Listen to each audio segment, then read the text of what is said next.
Welcome to Smart Went Crazy Podcast, episode 16. Here's your host, Joe Mantione.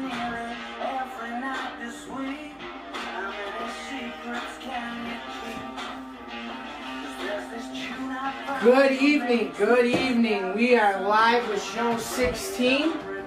Let me bring in my one and only co-host, Neil Sedlick! Go Bills! Yo. Let me, before I sit down, see this right here?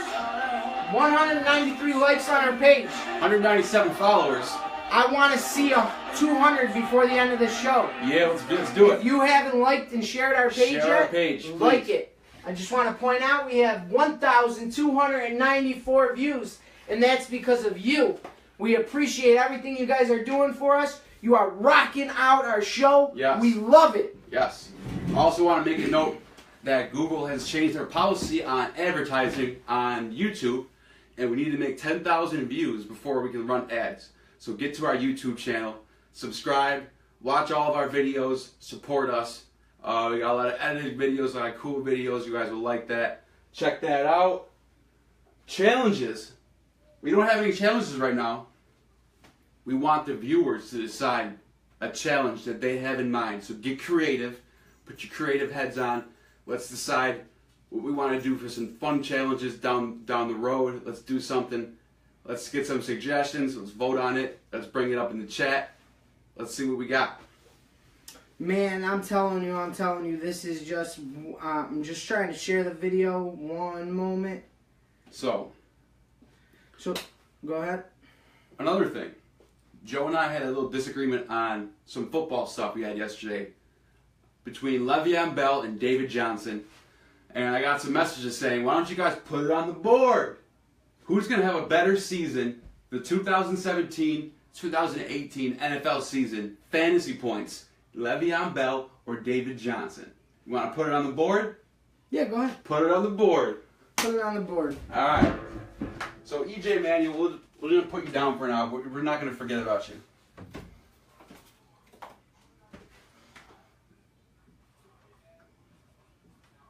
You got the quote of the day?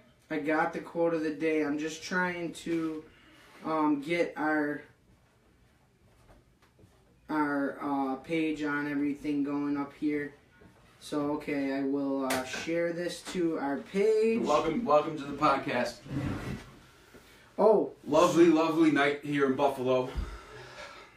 So, let's take a look here. So, the quote of the day, we had a fan favorite. Robert Shingles, you are here. I was just going to post on you. We had a fan favorite request. If you don't like our set, it's tough. This is our set. Deal with it. All right? Also, we weren't even going to do a show tonight. We really weren't. But you know what? We love our fans. Even one fan has one thing they want to bring up. So we pull this out of a whim. We're going to do a show basically mostly on World War II stuff. And then we're talking about some trending topics in sports towards the end. So, here's our quote of the day. General George Patton said, "Live for something rather than die for nothing." What does that mean to me? Everything. You're only given 86,000 deposits in your bank account every day. I said that time and time again.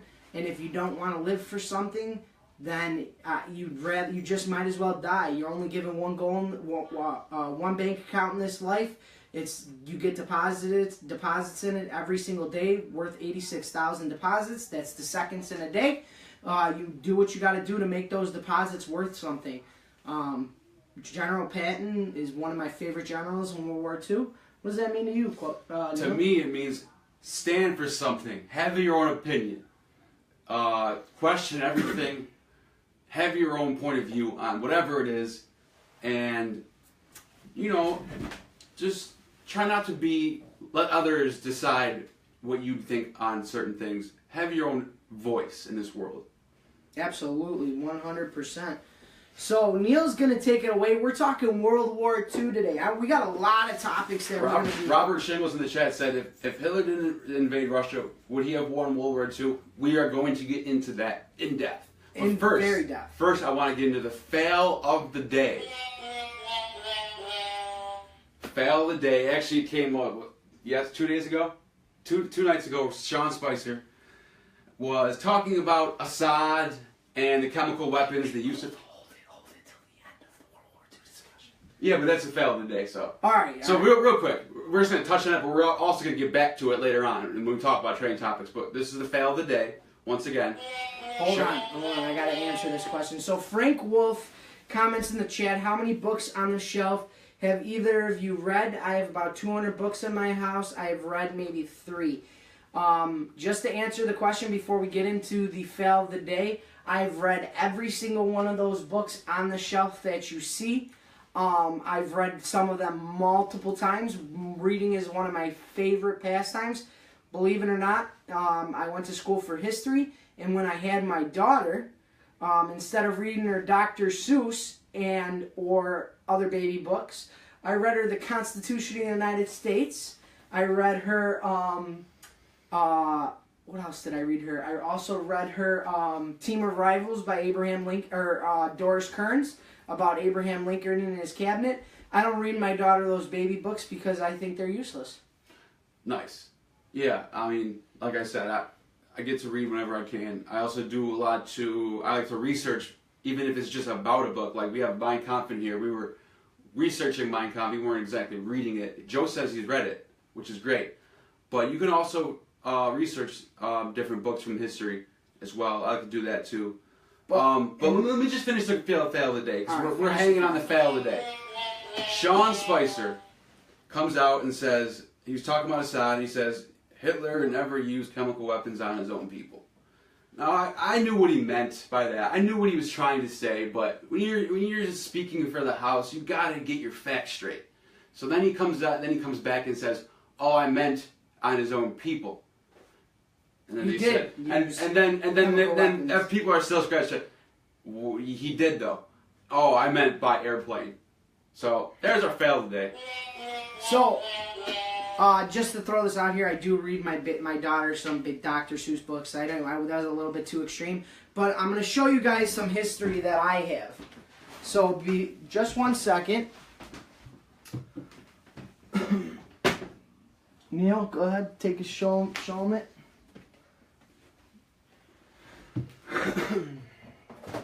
Joe's got all types. Joe's got like 20 of these around the house. These pages from old newspapers. Back it up a little bit. These are my babies. These are original prints of Germany. Italy will strip her of her empire. Japan will strip her of her empire. Victory in Italy Day. These are some of the things that I like to collect when I have time. Let's see the Constitution real quick. Now the last one. We got like 20 of these, so we could do a whole show on that, but it's too much. Then, 1 second. These are the kind of posters that your parents or your grandparents would have seen when they were walking the street. These are actually Food is Precious Victory Garden posters. You can see the destroyer in the background.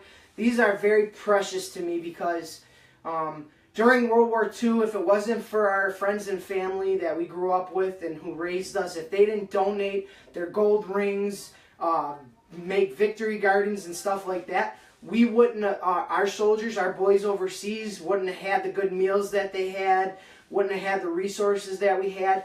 Another thing, too, that people leave out and neglect are women. Women served a pivotal role in World War II. If it wasn't for the women in the country, we wouldn't have had factories rolling out and a lot of different things. So women served a very pivotal role during World War II. So and that's a shout out to women. I collect a lot of World War II memorabilia. I'm a huge Civil War fan. I can tell you right now, July 1st, 2nd, and 3rd, I promise you on those 3 days, Neil and I will be doing an exclusive show on Gettysburg. So we're going to get back to talking some more World War II. We'll be back with you in a second. Do you want to hang these back up or do you want to put them aside right now? You can put them aside right now. So, now we got the fail of the day out of the way. We want to bring up the hero of the day. Now, our hero of the day isn't a hero from today, to say. He's from World War II, because we're kind of making the show a little World War II edition. So, what do you got for hero of the day? So, I actually didn't know about this person until the movie came out. And then once the movie came out, I'm going to get into that. And when the movie came out, I really started to research this person and learn a lot more about him. His name is Desmond Doss. Alright? And what movie I'm talking about is I'm talking about Hacksaw Ridge. It's an amazing movie. I'd recommend it to anybody. But being a history major, I eat these things up. I'm looking so forward to Denmark is coming out. That's gonna be the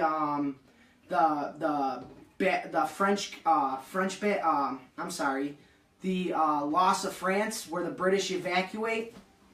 I'm looking very, very. There's another movie coming out with Christian Bale.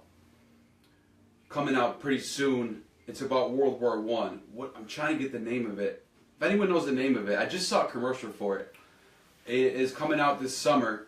It's about World War I and the Ottoman Empire and stuff like that. It's pretty. Looks like it's gonna be a good movie. I'm gonna definitely check that out. And so to get back to what I was saying, this movie Dunkirk that's coming out, I want to touch on this very quickly. Adolf Hitler had the opportunity to smash the Allied forces at Dunkirk. For whatever reason, he decided not to, and he pulled away, and he let the British and French surrender back to the mainland. It's an actually insanely pivotal point of the war. If he would have just kept pushing forward, he could have surrounded the whole entire British army at Dunkirk, and he could have stopped the loss of World War II.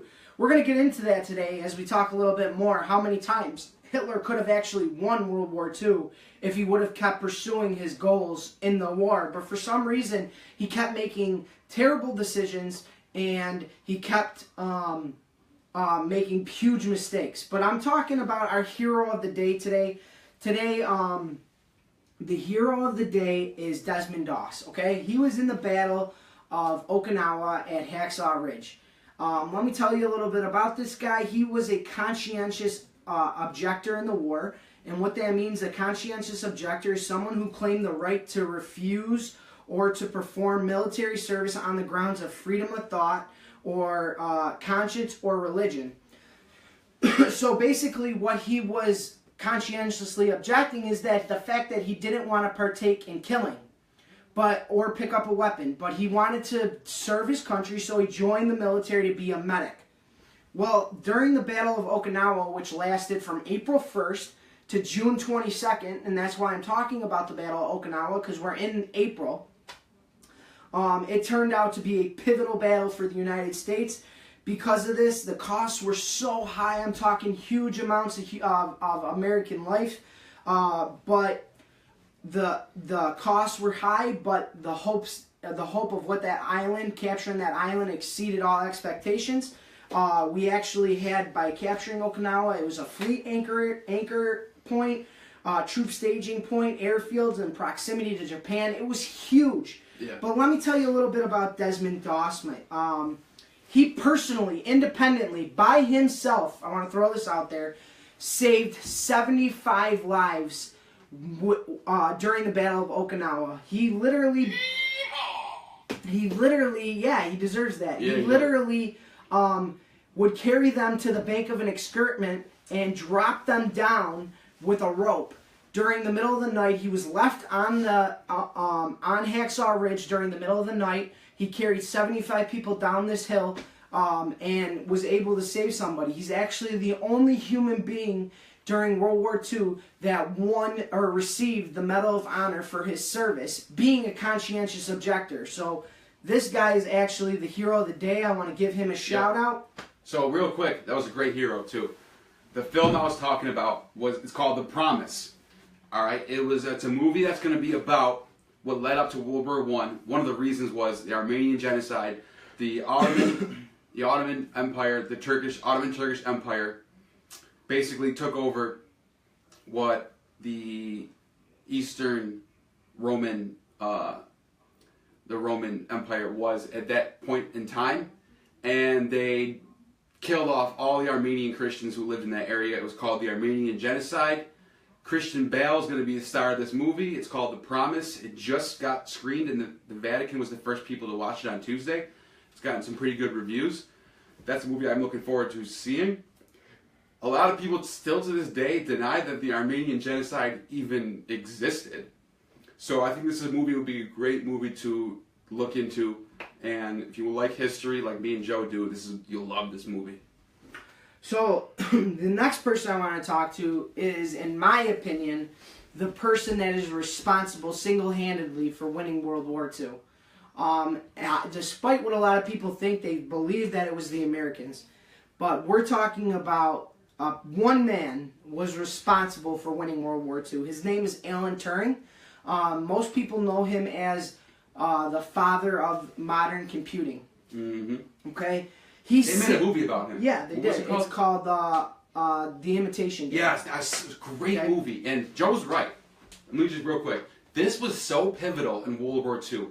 This guy that Joe's talking about, he got a job, and his job was to figure out how to use computers to track the Nazis' movements and where they're going and find out a formula of how to stop them. Sure enough, right before they pulled the funding for this guy, he figured it out, and it was pivotal, huge pivotal thing in World War II. And Joe could be right. This could be the reason why World War II went the way it did. So, what happened was at Bletchley Park, it's a kind of how you pronounce it. I'm not really too sure of the pronunciation.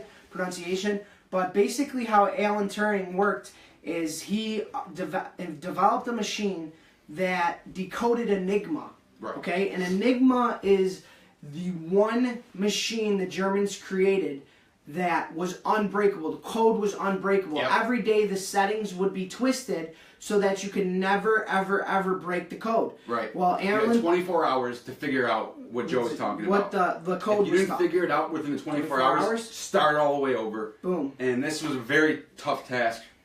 And like Joe said, he cracked the code.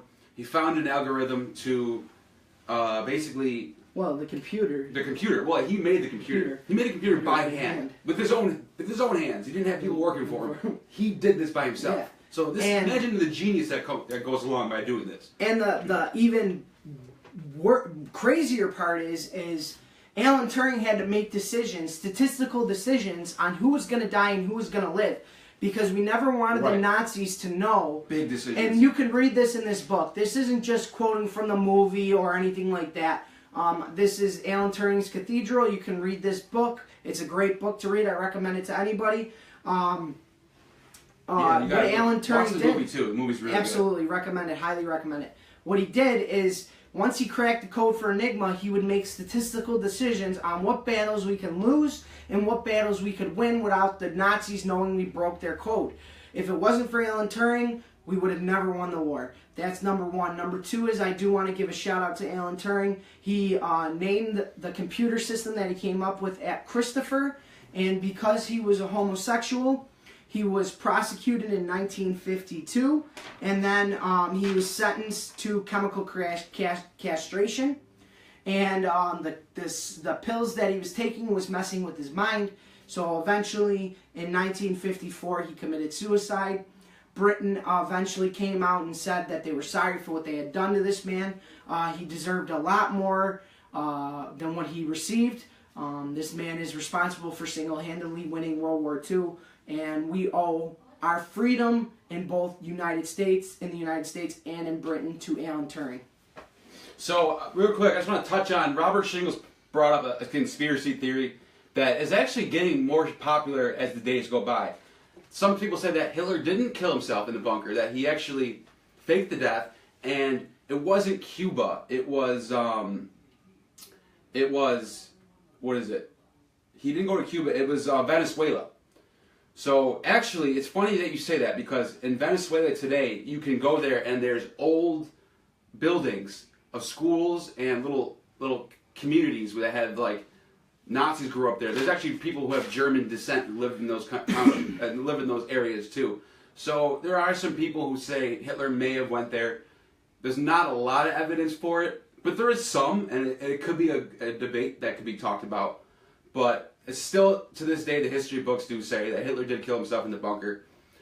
But I'm pretty interested that you wrote that. It's pretty, it's intriguing to think about that.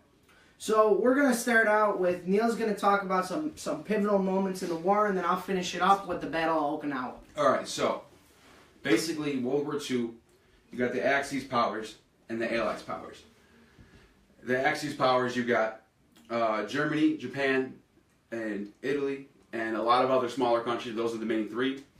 And the Allies, China, United States, Great Britain, and a lot of smaller countries underneath those two. Basically, the whole world was at war.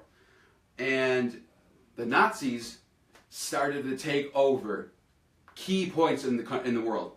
One of them being the Mediterranean Sea. So, Mediterranean Sea from Turkey all the way down around through Israel, all the way over to northern Africa, to Spain, and to Italy was all Nazi controlled for years. And this was key. They had Africa, the Middle East, Eastern Europe, Poland, a little bit of Russia, and France. France was the big one. Once they got into France, that's when things started going the other way. So Hitler wrote in his Mein Kampf, it's referred to as the scorched earth policy. And what it says is, if the Germans just start losing the war, instead of retreating, what they would do was destroy everything that they have control of. All power plants, all banks, all buildings, whatever they have, destroy it all, then retreat. So that when we do give back these controlled areas, they would have nothing to build on. They would have to rebuild all these places. So what I'm getting at was when the Nazis went into Russia, and Russia started fighting back, and the Nazis started to lose during the winter, cold winters. They couldn't afford to send out more food and weapons for the Nazis, and they had to retreat. And when Hitler was told that they need to get out of there, he said, refer to scorched earth policy. Destroy everything. Destroy all the coal plants. Destroy all the bridges, all the buildings, all the roads. I want there to be nothing left from what we took over and what we're giving back. There should be nothing. So Albert Speer, one of Hitler's top generals, he was the first general under Hitler who denied one of Hitler's commands. Now this was a key pivotal moment in the war, because Albert Speer, in Hitler's face, when Hitler told him to do the scorched earth policy as we retreat, you need to destroy everything. Albert Speer denied it. He didn't do any of this. He told his people that, all right, this is what Hitler wants to do, but I don't want to do it. And they all sided with Albert Speer. So basically this was the climax in the war. This is when things started going bad for the Nazis. The scorched earth policy didn't work. In 1939, in August 23rd, right before the Germany invaded Poland, Hitler and Stalin had a non-aggression pact. But when they went into Poland on September 17th, 1939, Stalin decided to end the pact, and this is what started the conflict between Russia and World War II. So that I wanted to bring that up as like how Nazis got so much land and how they almost took over all of Europe. Basically did take over all of Europe, a little bit maybe Western Europe, not really as much, but all of Eastern Europe and a little bit of Western Europe was controlled by Nazis for some years. And then what I just talked about just happened, and it went sideways. So that's what happened with how the Nazis started to lose. Joe got some notes on what happened in Japan. So Joe's got some notes on Japan and the end of the Nazis as well. So So there was some really, and those are great facts. Neil's absolutely correct about everything he said. I just want to back him up on his facts. You can fact check him anytime. So let's get to the nitty gritty of World War II. Yeah. So I'm going to give you the timeline here. Once Hitler started Blitzkrieg, it was the first time this kind of warfare had ever been seen. It's where he used tanks and infantry behind him to blast a hole in all the lines, and then the infantry would flood like cockroaches and spread across the lines, and you'd be overtaken immediately. I believe he overtook Poland in less than a day. I believe. Yep. It was absolutely insane, this type of warfare that was coming. But Hitler made some very pivotal mistakes. One would be the Battle of Dunkirk that we were talking about. The next one would be invading Russia. Yeah. All right. Once he invaded Russia, he almost took Russia. But he was insistent. He was insisting that they had to take Russia. He was persistent on taking Stalingrad because it was named after Joseph Stalin. Yep. So he was very, very adamant about taking it because he wanted to slap Joseph Stalin in the face. Yep. Well, once the Russian winter set in, it was over. Okay, the Russian winter is one of the biggest reasons why the United States should never, ever, ever, ever, ever try to go to war with Russia. Yeah. Because we could not, with all the modern technology that we have today, it still would be a very difficult process It wouldn't, to overtake It'd be Russia. It would be the end of the war. End of the world, I mean. So that's why I love history, because as a student of history, you can learn from what happened in the past. Yes. So Russia has a very good built-in defense mechanism. Just being such a vast, big country with so much. When you start going into a country that's that big, what happens is you start spreading your troops out too thin, and it's easier to penetrate that. When you have a smaller, more packed-in army, it's a lot harder to take over that. So when they started going to Russia, they started spreading out really thin. And also, Poland being right next to being so close to Russia was such a critical area for World War II, because these are where a lot of the concentration camps were. And a lot of people think that the Americans were the first ones to go in and find these concentration camps. Some of them we did, but most of them was actually the Russians who came in and found all these people in these concentration camps and freed them. a lot of people believe that we were the ones that overtook Berlin. It was actually the Russians that overtook Berlin. And real quick, I brought up the Non-Aggression Pact of 1939 between Stalin and Hitler. The reason why I brought that up is because if that Non-Aggression Pact would have stayed solid through the 40s. Now just imagine Hitler was smarter than he was and not as crazy of a lunatic as he was. And he decided to keep the Non-Aggression Pact with Russia. And he never went into Russia. We'd be speaking German.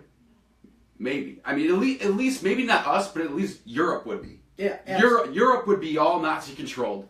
We'd be three generations removed from World War II, and it'd be all these, dude, Poland, you know what I mean? Turkey, basically, you could go up Bulgaria, Hungary, all these countries were all owned by the Nazis. Yeah. They took over all the banks, took over all the power plants, all the streets. They made it not. This was Germany's new country.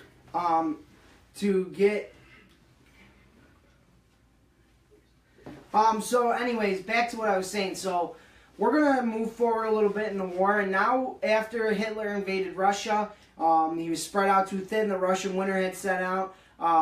Mussolini was losing in the Mediterranean, so he had to send resources to two fronts. So he opened up a two-front war. And then the Allies joined the war December 7th, 1941. So now he had pretty much a two-front war, which he didn't have enough resources for. France definitely needed that. Yeah. Without the United States joining in Europe, I think France would be part of Germany right now. Yep. So now we're moving forward towards D-Day, one of my favorite things. Okay. D-Day. D-Day is amazing. So General Patton comes in and he sets up a ghost army. Okay, and this is why this man was a genius. So he built cardboard tanks and put camouflage covering over the top of these cardboard tanks, thousands of them, to make it look like we were going to cross at a certain spot.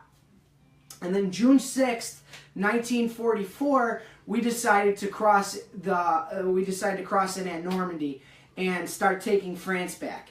Unbelievable amount of pressure from the Germans. It was a tough battle. Can you imagine though, showing up in a boat, having to jump off a boat? Now you have to do this. It's life or death. You have to jump off a boat, bullets flying past your head, get on the beach, and start getting in there and take over. Can you imagine how the sheer fear. The fear that could be going through your head. You know how much courage you have to stir up to do this? Now, each person that had to contribute to that, the wars today aren't not fought like this. All right? Nowadays, you use drones, you get in there, you figure out it's a safe way of getting in and out of places. You don't just storm beaches like they did in World War II, especially World War I. It was even crazier. We can talk about that another day. Yeah. So once we overtook D-Day, once we took our foothold in France, we're going to start island hopping to Japan, which brings us to the Battle of Okinawa. Yeah, Japan, now the other front. So now we're talking Okinawa. April 1st through June 22nd, it ended on my birthday. It was one of the toughest battles we have ever seen besides June 6, 1944. All right, the U.S. lost 82,000 people in this 82-day battle. Japan losses amounted over to 110,000 people. Like I said, the cost was extremely high, but it pushed us forward. Delight. It pushed us so close. I'm sorry. It pushed us so close to Japan that it was a pivotal key turning point in Japan. This is what gave us the ground we needed to set up for basically what happened with Nagasaki and Hiroshima. Now, looking back, do I think it was great? I'm not happy about we had to do this, we had to do it. It also did end the war. Are we referring to the nuclear, the atomic bomb? Yeah. So here's what I have to say about the atomic bomb. First of all, they attacked Pearl Harbor, obviously. You all know this.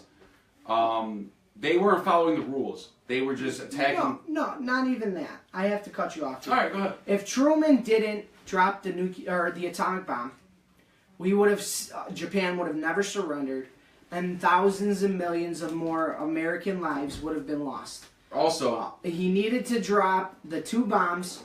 I'm sorry, as terrible as it is, it had to be done. well, first of all, he just wanted to use one. The first bomb that was dropped was supposed. They thought this was going to be it. This would be the end of Japan attacking. And they would surrender. They didn't surrender. So Truman decided to drop the second bomb, which ultimately ended the war against Japan. But Truman, the reason this all started, Truman wrote the Truman Doctrine.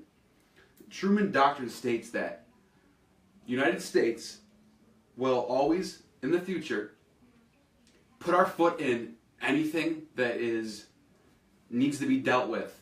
So basically, in other words, we will get involved in any part of the war that is unjust or needs to be settled, and if we need to help out, we will. So the Truman Doctrine was written, and as a result of that, he basically lived up to his words, and he dropped those 2 bombs. And that was all lights out. It was over after that. I mean, you can say what you want about that, but it happened, and it's sure enough, after those, there was such a crazy moment in the world that I have to agree. After those 2 bombs were dropped, the world's opinion, the world's view of America was, this is the superpower of the world. This is the military power of the world, of the Allies. Forget Russia. The United States, at that point, we were the only country to have atomic bombs. Now, Russia ended up going with the Cold War against us, and they built up their technology as well. But at the time, though, this was a message to the world that if you want to go to war with the United States, you better be ready for people to die. So, and what made the atomic bombs and the Nagasaki and Hiroshima such a pivotal part of the war was the technology was none other. The atomic bombs, nowadays nukes are using nuclear fusion, where we're using how the sun produces its heat. Yep. Back then, we were taking two atoms and smacking it into each other. That's nuclear. Yeah. This was Albert Einstein's. That's fission, not fusion. Yeah, Albert Einstein was one of the scientists to come up with these formulas. He also invented the formula E equals mc squared. This and was the rule of 72. Yes. So this man was if you look into some history by Albert Einstein, he was kind of regretful that he had to lead to this, but at the same time he did acknowledge that what his findings did end the war. It ended the World War. Yeah, and Oppenheimer as well Yeah. was responsible for building the nuclear bomb, or the atomic bomb, I'm sorry. And another thing too is if any of you ever are passing through a small town in Tennessee called Oak Ridge, Tennessee, you can actually visit the Fat Boy and Little Boy exhibit. Oak Ridge, Tennessee was built as a town specifically for the Manhattan Project. It was built to work and design the atomic bombs that were dropped at Hiroshima and Nagasaki. It's one of the most fascinating places in this country, I think. Everybody should get out there and take a look around the town. Now, while we're on this topic about the brains behind the technology between the Germans and the Americans, the scientists that were, you didn't know who these guys were. They were working 24 hours a day, 7 days a week on how we can one-up our enemy. So they were trying to figure out how to make bombs, better weapons, better technology, better ships, better planes. These guys were the brains behind everything that there is today. So what happened was Germany was at the forefront of technology in the 1940s. They had better technology than even we did. They were they were leading the world in technology. They had the best scientists. Hitler had so much funding going to these scientists, but after the war, after we stopped the Nazis, these scientists were brought up to the forefront, and there was discussion on what we should do with these people.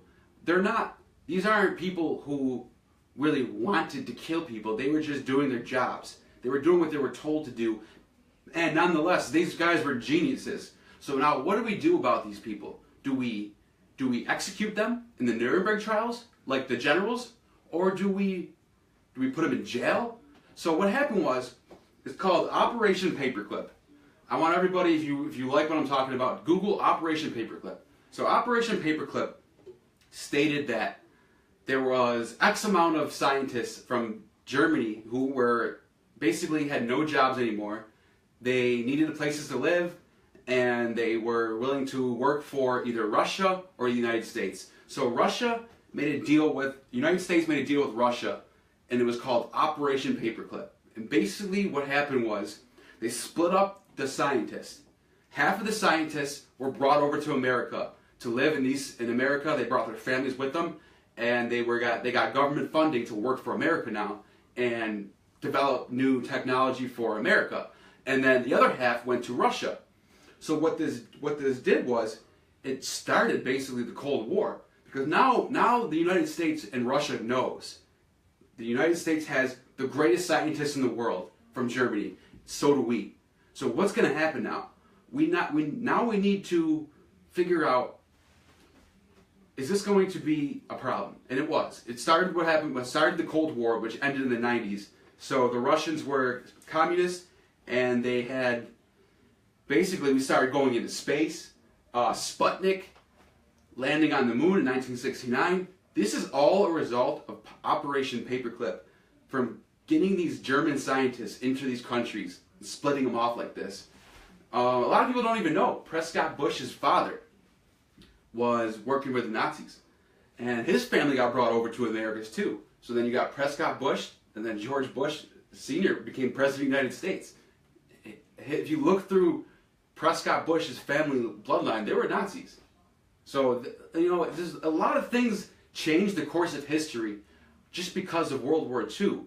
if you like I said, these scientists, these people who we brought over, they changed the course of technology, and basically what we see today, and with tech all over the world, between Russia, United States, China, you know. So that concludes our World War II segment that we're doing tonight. Robert Shingles, I hope you continue to watch our show.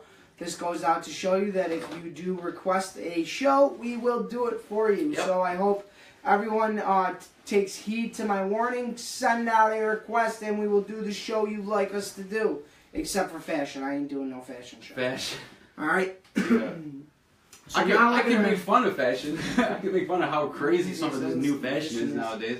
But what do you got? What do you want to talk? You want to talk about the NHL? We're talking sports now, guys. So NHL playoffs have started today. The Rangers, who just barely made the playoffs in the wild card, are winning against the first seed Canadiens right now with 6 minutes left in the third period. Nobody predicted this. I mean, I'm not saying nobody predicted this. The majority of people did not predict the Rangers to win against the Canadiens. I didn't. I know I didn't. But the Rangers are winning right now. It's only first game of the series, so we'll see what happens. The Canadiens are at home, though. Chris Walters says he wishes he was here. I know, Chris, man. We got to get you on another show. We want to get Chris on for next week when we get into NBA playoffs. All right, Chris? Bruins are tied with the Senators right now. You know, both teams are pretty decent going into this game. Blue Jackets are getting spanked by the Penguins, 3-0. I think everyone knew that was going to happen. Penguins, number 2 seed on the East, crushing Columbus.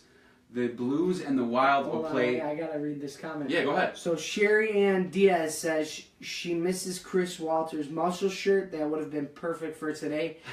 Chris, I have been getting when you were on the show as well as now. Your muscles must have made a very big impact on our viewers. So that's what we got for NHL. Like I said, playoffs have started. Joe, do you have any opinion on who you think's going to win the Stanley Cup this year, or do you want Chicago Blackhawks? Chicago Blackhawks. I think the Blackhawks are going to make the Stanley Cup, but I think they're going to lose to the Washington Capitals. The Capitals been dominating all year, but hey, I can't dispute the Chicago Blackhawks. They're the number 1 seed in the West. I can't dispute They're them. cheeky fellows. They are cheeky fellows. The Chicago Hawks are not our Chicago Blackhawks are not wankers. They're cheeky fellows. The Oilers made the playoffs this year, finally. And Connor McDavid had the most points in the NHL. He had 100 points. The last time, it's not very often you see a player get 100 points anymore. And back in the Gretzky days and Lemieux days, you'd see players get 150 points. There was a lot more point scoring going on. I guess the goaltending's gotten better recently, in recent years, but Connor McDavid this year cracked 100 points. Oilers are in the playoffs. My brother says that Chris Walters' muscles made a big impact on his pants. Wow. So, I want to talk about NBA. All right. This is the last game. Tonight is the final day to decide the Eastern Conference playoffs for the NBA is pretty much set in stone, except for the 8th place seed. So you got Miami. Move us over for a second, please. Sure. Miami is playing against Washington, right? Miami's winning right now in the third quarter, 73-63. Now this is Dwayne Wade's old team. Chicago, however, Dwayne Wade's new team, is winning against Brooklyn 68-40, heading towards the end of the third. All Chicago needs to do is win. It doesn't matter what Miami does. Miami can win also. They can have a tied record, but the tiebreaker will go to Chicago. So it looks like Chicago will be the 8th place seed in the NBA, as I predicted. They drove me nuts all season. I kept watching them lose, win, lose, win. I think they have barely a 500. Yeah, they're going to be 40. If they win this game, they'll be 41-41. A 500 record. That's all they need to make the 8th place seed. They will play the Boston Celtics in the first round of the playoffs, who are solidified as the number 1 team in the Eastern Conference. Cavs didn't make number 1 this year. Isaiah Thomas and them boys did, as I predicted a month ago. So I'm very happy about that because they were bouncing back and forth, the Celtics and the Cavs. The West is already locked up. The West, You got Golden State in first place, but right behind them is the Spurs, a couple of games behind them, not very far away. It's not a big... And if you look at them playing each other this year, the Spurs won more games against Golden State than Golden State did against the Spurs. So I think going forward, Joe and I have that on the board. Joe thinks Golden State's going to win the series. I think Spurs will. But also in the East, I said it was going to be Boston. You said it was going to be Cleveland. So if now I'm kind of going against my own wishings because I hope that the Bulls can beat the Celtics in round one. I like the Bulls. They're my team this year. So if they don't, then I still have my Celtics to beat Joe against Cleveland. What do you got to say about that? Anything you want to talk about? So I don't know, man. I don't think the Bulls are going to beat the Celtics. That's wishful thinking. Yeah. It's kind of like, you know. They are in first place. It's kind of like wishing the Falcons are going to beat the Patriots, and then it's all of a sudden happening, and then Tom Brady comes back with a 28-3 28-3 score. So great job. Great job. About football, the Bills have like $11 million in cap space left. I think they're going to wait till after the draft. Yeah. To address. I think what Pagula's What going to happened end with up Josh Gordon, dude?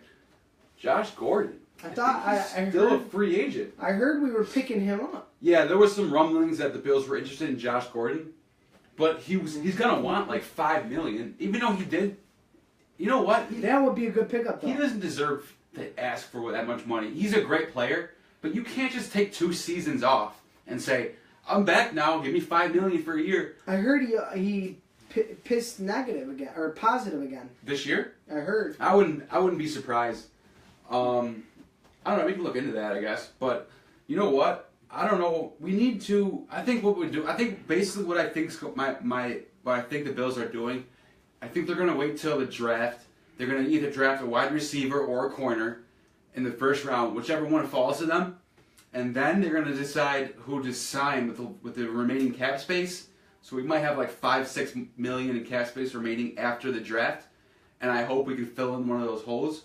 So let's see what happens with that. There's really not much going on in NFL. MLB is still pretty much the same as from when we talked about on Monday. Rialto is still leading the MLB with batting average, and it's pretty much the same. He's up for grabs. So Josh Gordon is still a free agent. The Kansas City Chiefs are looking at him. I don't know if the Bills still are because of our cap situation. But, this guy, Josh Gordon, you can say what you want about him, about how he fails drug tests and whatever, and it's very true. But when he's on the field, this guy is getting 100 yards and a touchdown every game. Isn't it feel like that? Like his last full season he had like 1,600 yards and like 15 touchdowns. So, speaking of wide receivers, who do you think is the best receiving core in the NFL right now? Like draft class? No. Look at a team. And look at the receivers they have. Who do you think has the strongest wide receiver core in the NFL right now? This is a tough question. It is. This is some good. I got my answer. Best wide receiving team. Yes, just wide receivers, nothing else. If you had to pick a receiving core to put on your team, who would it be? If I had to pick, and does that include a tight end? Yeah, sure. Include tight end.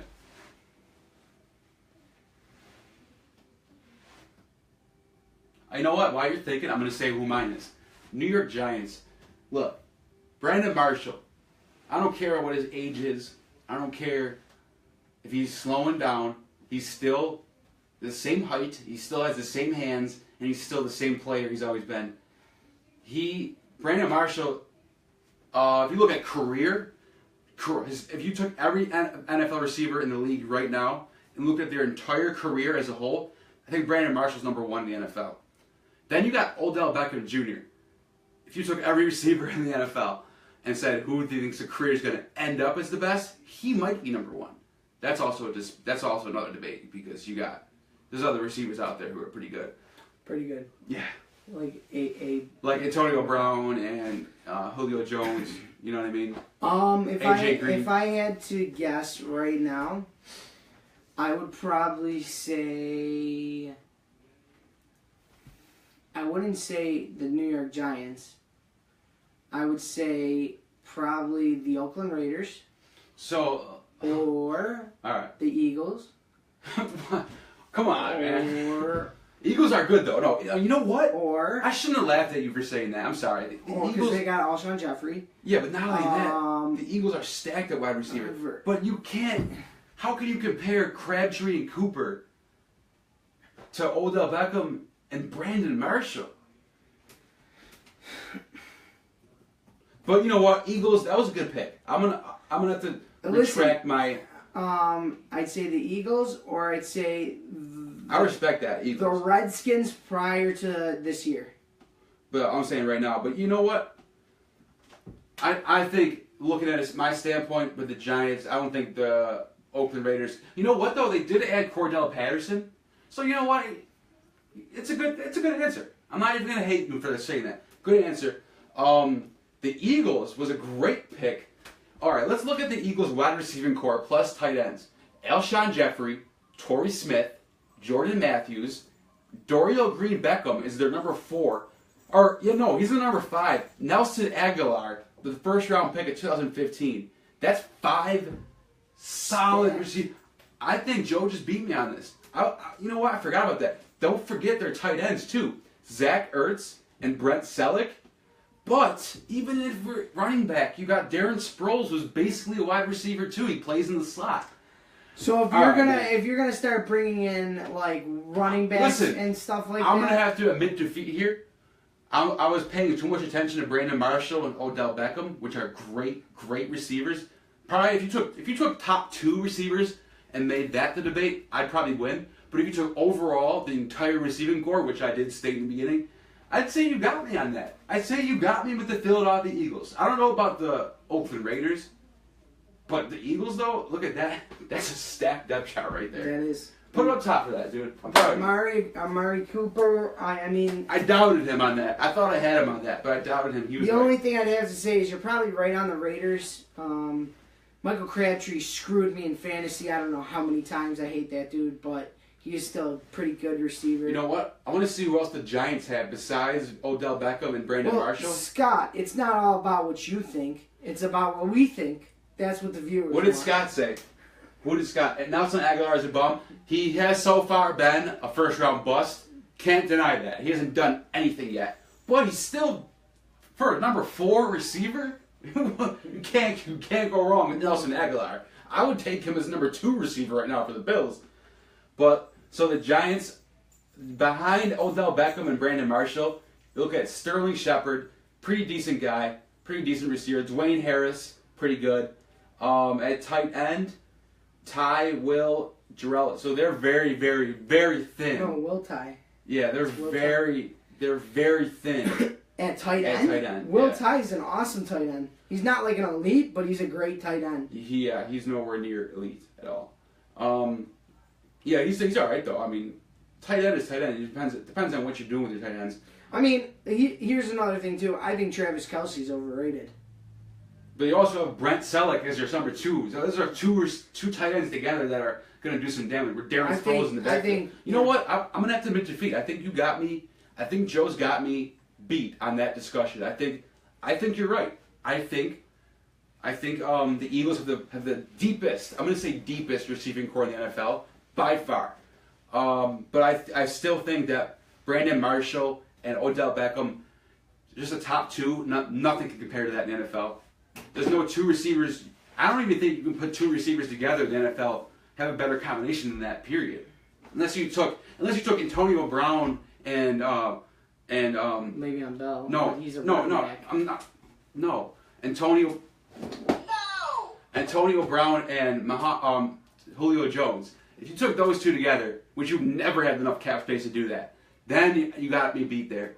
But as of right now, putting Brandon Marshall on the other side of the field from Odell Beckham is going to be nasty. I think that makes me really want to go after Eli Manning in fantasy. As many interceptions as he's thrown in his career, Still, can't Eli go Manning wrong. is definitely a huge, solid fantasy pick. Yeah, I mean, He he's had. never gets hurt. That Yeah, dude is but- the unstoppable ship. But if you He's take- the Titanic, and he's never hit the iceberg. He has some good seasons under his belt. He's also had some terrible. Let me get a fail for that. He's led the league in interceptions, I want to say, at least twice in his career. Atlanta has a lot of depth in their receivers. Yes, they as well. do. Atlanta is very deep in receiver. So it's too hard to pick. It's too hard to pick the best wide receiving core. I mean, each team has. You know what, though? I do like the Oakland Raiders depth chart. Amari Cooper, Michael Crabtree, Cordell Patterson, and then Seth Roberts is number 4. But then you got Jared Cook. You got Jared Cook and Clyde Walford as your 2 tight ends. It's a pretty solid passing game you got going, you know? Oh yeah. Wait. I can't hate on that. Wait. I would rather have Beckham and Brandon Marshall than those receivers, though. But Derek Carr is gonna tear it up. But you know what? When you look at the Eagles' depth chart on offense, it's hard to determine what kind of playbook they're going to have to write out this year based on the talent they have. But I mean that in a good way, because you have such a strong running game. A lot of play actions, I feel. I would agree with that. So you got Ryan Matthews and Darren Sproles, and even don't forget Wendell Smallwood's not a bad running back either. But you got 2 you got 2 great tight ends in Zach Ertz and Brent Selleck. And then you got 5 really good receivers. So are they gonna be a shotgun team with a lot of 4 wides and a tight end? Are you gonna see a lot of single back formations, a lot of pistol formations with 2 running backs like they had in the past couple of seasons with Darren Sproles and Matthews? So you got a lot of different ways to look at how they want to develop this offense. They also have a really good offensive line. So look out for the Eagles this year, especially on offense. If they can draft some defensive up front early rounds, Eagles are going to be a tough team to go after. Of course, the Raiders are. The Raiders just went really deep in the playoffs this year. So we're what going about to defense? Defenses? Yeah. You want to talk about Who's the defense? best? Who's the most solid defense in the NFL right now? What do you think? Most solid defense, the Patriots. Patriots. Okay, can't go wrong with Patriots. They always have a decent defense. The Patriots only lost 2 games this year. Am I correct? Yeah. I believe they lost 1 to us. But I think then most they of it lost was the, one I to think the most of it Seahawks. was the offense. What? Yeah, their offense. Man. I mean, let's look at just defense. Forget about who won. Forget about records and who's winning games. I think, in my opinion, the best defense depth chart wise. If you're just looking at players, forget about how they did last year. We're looking at next year. I gotta say the Denver Broncos, man. So let's look at the Denver Broncos depth chart real quick. I'm gonna run you down. Let's start with the secondary. This is a passing league now. You have to have a good secondary in today's world in the NFL. Chris Harris as one side, he could be a number 1 anywhere he goes. Aqib Talib, shut down corner on the other side of the field. Bradley Roby, first round pick in 2014. He's their number 3 cornerback. So at safety, you got Darian Stewart and TJ Ward. There's your 5 defensive backs you never have to worry about back there. Up front, Von Miller, Brandon Marshall, Jared Crick, Derek Wolfe. This defense is a force to reckon with. I can't stress it anymore. The Broncos have solid defense. Yeah, I just want to see what they do on offense They this ain't year. going to do anything on offense if they keep Trevor Siemian. Yeah, I don't think Trevor and Simeon is the answer. So the Broncos, like I said, they carried Peyton Manning his last season to the promised land, and I think it was because of their defense. And I think they pretty much had the same core defense as they did in that year. I mean, like, I don't like talking about defenses and everything right now because it's not all set with the drafts coming up and stuff like that. I mean, everything can you change. still get an idea of what's going to happen. I mean, Atlanta has a great D. Denver has a great D. Let me give you some respect. I'm picking the Patriots he picked the Patriots. Now they just added Stephon Gilmore, and you can't, as much as you want to. We're all Bills fans here, and we all hate Stephon Gilmore. He's still a good corner. So on the other side of the field, you got Malcolm Butler, Patrick Chung and Devin McCourty are your safeties. You're solid at corner and defensive back. Then at middle, at the linebacker position, Donta Hightower, Rob Ninkovich, Shea McKellen, very good linebacking core. I just think they're really weak on the defensive line. Malcolm Brown came in as the first-round pick in 2015 after they lost Vince Wilfork. He's showed that he can stop the run in the middle. Guys like Alan Branch, Trey Flowers, Coney Ealy's okay, but I think they need to address that in the draft. I don't think they're a strong pass rush. I have to agree with your brother on this one. Stephon Gilmore is a piece of poop. He gets smoked, and he's made of peanut butter brittle. I have to agree with him on that. No, well, I feel he shuts people down here and there though. So we're moving on to Alright, so that's it for sports for now. We're gonna round out the end of the show with the United Airlines. What about Sean Spicer? And Sean Spicer. Alright. So first we're gonna talk about United Airlines. What a dumb freaking company. What a dumb human company. How do these people decide that it's okay to rip some dude off a plane after he paid and booked his flight? Now, what was the reason behind why they took him off? Because the plane was overbooked. Right. And he was randomly selected.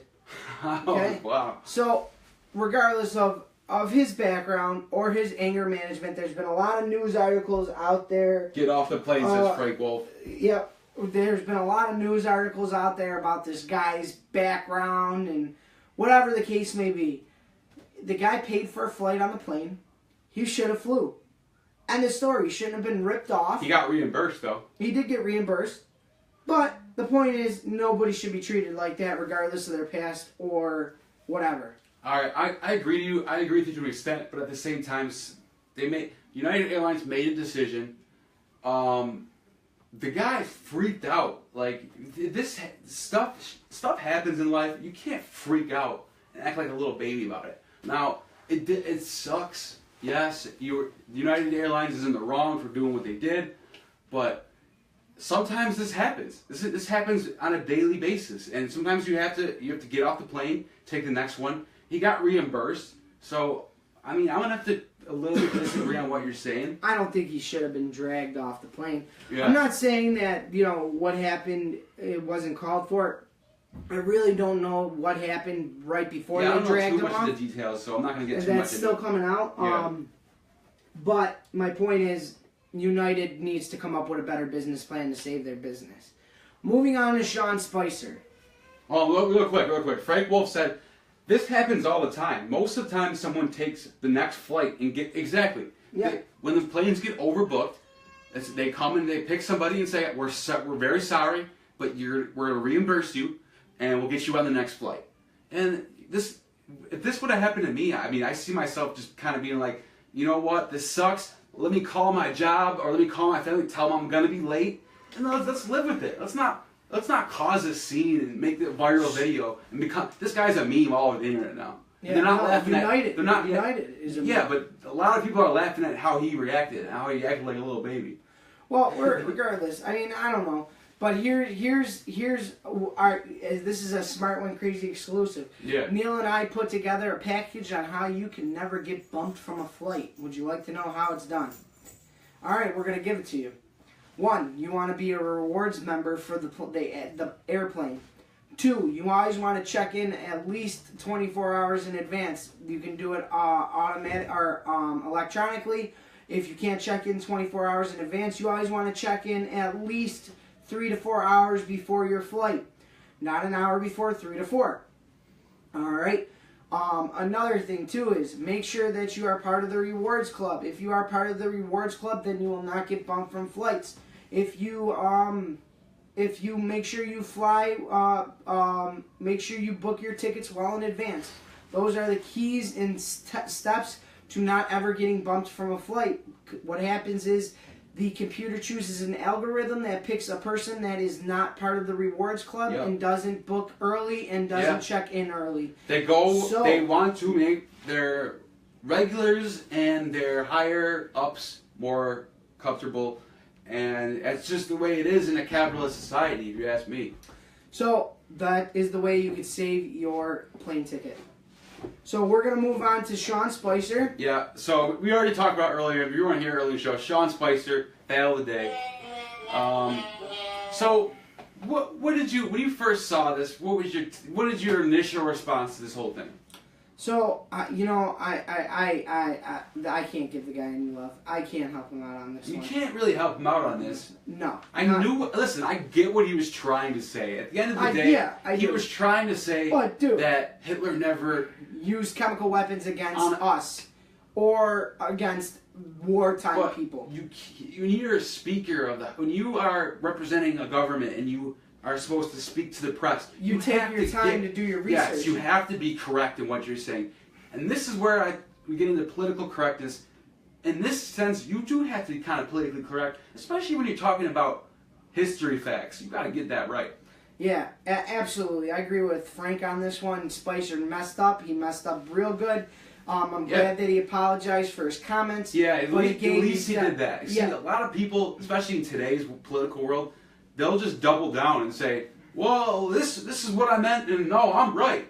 So I give Spicer a little bit of credit. Germany used chemical weapons in World War I, and they also used chemical weapons to kill 11 million Jews. Yes. So it's considered chemical when you gas people, yes. Yeah, it's chemical warfare, regardless if like it was done to one religion or another. It was used during World War II. So like I said, at first he said Hitler never used chemical weapons. Then he said, "Oh no, I meant on his own people. He just did it on the Jews." Jews. And they're like, and let me tell you something. Really? He killed. Really gonna say that? He gassed German Jews. Those are your people, whether they're Jewish or they're not. They're still German people, Polish people, whatever. That's still people. I can't give you any credit on that one. I can't even find any room. Yeah. But with that being said, we're gonna leave the Sean Spicer thing alone and move on to Trump's flip flopping.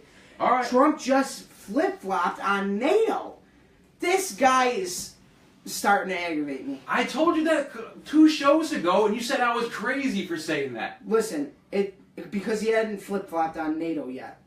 Like publicly came out and flip flopped on NATO. How was an attack on Assad was basically so the attack on Assad isn't a flip flop on NATO because he used chemical weapons as the United States of America. We have responsibilities. So let me ask you something real quick. In 2013, when they said Assad used chemical weapons and Trump was like, we shouldn't attack Assad. Were they wrong? I disagreed with Obama for not attacking Assad. Okay. Listen. You cannot bomb innocent people with chemical weapons. So why now? So all of a sudden this happens, and why? How come like 2 weeks ago you were? Why didn't you say we need to go after Assad 2 weeks ago? I don't want to take out Assad. I do not want to take out Assad. You just think that you need to act quickly if he does. We sent a message. Okay. That is what I. That's all I was asking. We sent a message. That's all I was asking. We put our foot down. Basically, we were like to Assad. Right. All right. Now, I agree with that. Now they're talking about ousting Assad. Sean Spicer talked about, I don't see a regime in Syria with Assad is a peaceful ending. No, you're going too far now. You sent a message. Don't use chemical weapons. You pissed off Russia. You pissed off Korea. You pissed off China. So on the flip flop though. On the flip flopping, again, no. That's the problem with the United States of America. We stick our 2 cents in where it doesn't belong when it's not needed. Chemical weapons are one thing. Now we're flip-flopping, and I was flip-flopping on NATO. That, in my opinion, is not okay. I'm very upset with Trump. So when you say flip-flopping on NATO, what exactly do you mean? So during the campaign trail, he said that NATO needs to pay their fair share and that we weren't going to get involved in everybody's business. And now, that is one of the reasons I voted for Donald Trump. Now he's adding new countries to NATO. He's basically. I said this about a week ago. I said, all right, I like Trump's domestic policies, and I hope he can stick with his plans to give the states their rights to govern themselves, cut taxes, get rid of all these federal programs that we don't need, and let's focus on what's important. I like how Trump approach is very libertarian in that sense, but I was hoping that his foreign policy would be, let's just get out of these wars, which he kind of was in the beginning. When he was running for president, he kind of said that we shouldn't have been there in the first place. He said things like, ISIS is the real enemy, and Syria needs to be helped to get ISIS out. So at first I liked his stance on overseas policies, but now I've noticed when Trump's starting to get around people like John McCain, General McMaster's. He just got rid of Steve Bannon as his what do you call it? What was his job? It was the National Security Advisor, and now he's turning into a lib. Yeah, not even just lib. He's turning into a neoconservative, where it's war first and country second. So I'm not gonna sit here and put the jury out on him and say I don't like him anymore. I am very much questioning what he's doing. I'm raising my eyebrow, but at the same time, I hope we can move forward from this and get back to what's important. Like I said, I don't like the neocon agenda. John McCain, McMaster's, all these guys, they're just war hungry. They think war is profitable. We can steal oil. We can do all this. That's got to go. Let's stick to what's important, right? Flexing. So, like I said, yeah, I hope he's just flexing and he's going to stop, and we can get back to deciding on how we want to live in America. Yeah. Right? So we're going to end the show. We want you to know that we're close to 200 likes, so get on that page and smash that like button. Also, get on our YouTube channel, Smart Went Crazy. We Click love on the channels. you. Stay smart. Most of all, stay crazy.